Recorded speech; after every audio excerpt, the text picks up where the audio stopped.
Jamal Akboy'la.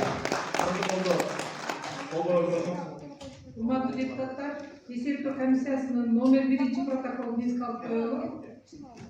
Ош шаардык кеңешинин төрагасынын шайлоо жөнүндөгү эсептөө комиссиясынын номер 2 протоколун бекитип коелу. Согушка коелу.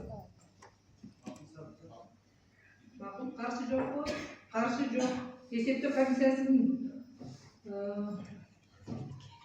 чечими боюнча биз азыр Баяков Болотбек Талабековичти Ош шаардык кеңешинин төрагасы болуп шайлангандыгы жөнүндө 2 протокол бекитилди.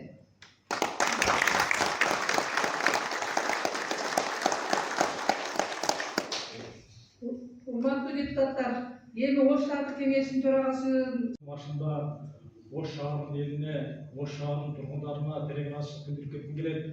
Себеби бүгүн бир айлык шайлоодо ар кандай шайлоонун натыйжасында биздин кандидаттар, биздин депутаттар ар бириңиздердин үйүңүздөргө барып, өздөрүнүн программасын таныштырып, өздөрүнүн келечектеги иш пландарын таныштырган.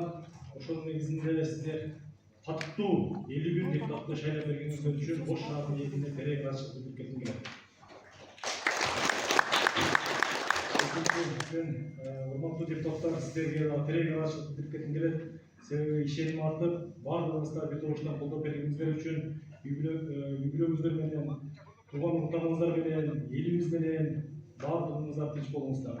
Кудай буйруп, Алла насип кылса, алдыңкы 5 жылдыкта